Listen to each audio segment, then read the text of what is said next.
So one of the key metrics that lots of social media managers are trying to attain, the holy grail is engagement.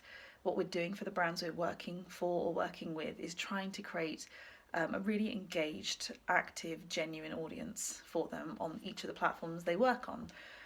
So I thought I'd do a quick video on what would be the top 3 tips I could recommend to help you drive genuine engagement and sort of figure that out for your brand.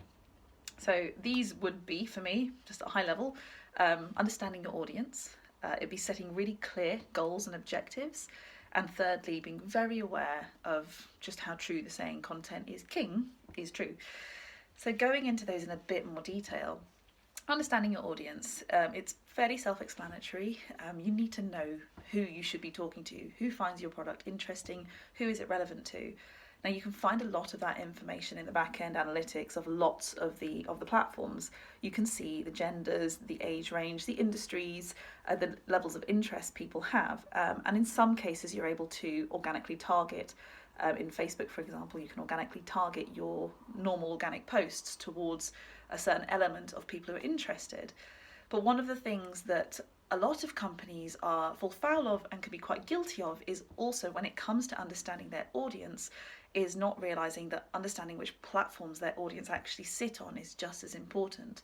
So there is no point being on every single platform if your audience don't sit on every single platform. For example, in the tech space, Twitter is a fantastic tool and LinkedIn is a fantastic tool for individuals in the tech space. Maybe not so much Pinterest. However, if you're a craft company, Pinterest is exactly, potentially where you should be along with Instagram. Lots of companies think that they should be on every platform, they should have a presence everywhere, and that's not the best use of their time, their money, or their energy investing in platforms where the demographic just don't sit. So yeah, understanding which platforms as much as understanding your audience is key. Secondly, goal setting and objectives. Be really clear about what you're trying to achieve. If you are a brand new to market startup and you say in the next 3 months, I want to have, X amount of, hundreds of leads coming from Facebook, realistically, if no one knows who you are, you've got to take a step back and go a bit further back in the process to create a funnel first. So the thing you should be looking at is not conversions, you should be looking at brand awareness, getting your name out there, getting a high number of impressions to ensure people are seeing the brand, and then looking at driving engagement to start finding that audience and creating that engaged audience that you would then eventually sell to. So being really clear on your goals with yourself, and so therefore what your social media goals should be, is key to making sure that you are actually able to achieve them and they're realistic for you. And finally, content is king. Every social media manager I have ever met says this, and it's true. If your content is no good, in theory, it shouldn't be shown.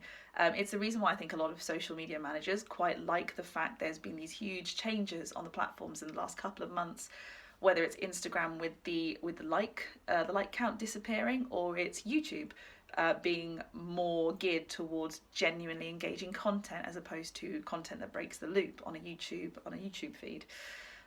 Creating highly visual, videos, stuff that people find useful, interesting, or helpful. That should be your mantra. In the same way people go to Google to search for something and the results that come up are the most useful, the most interesting, or the most relevant search result that Google can find, you should take the same approach to your social media. What you're posting should be useful, relevant, and interesting to your audience as well. And that is the way that you should try and be driving your engagement, because then you'll have a genuinely interested and engaged following. There are lots of other things you can be doing as well. As I said, I did do a blog post on this a month or two ago, so do head to the link I'll provide so you can have a look at that in more detail. But yeah, what are some of the things that you do to drive engagement? Are there any tips, tricks, or something different that you do that you find works really well? If there are, pop it in the comments. I'd love to hear what other people think are their top ideas. And yeah, any questions, pop them in the comments as well. Thanks.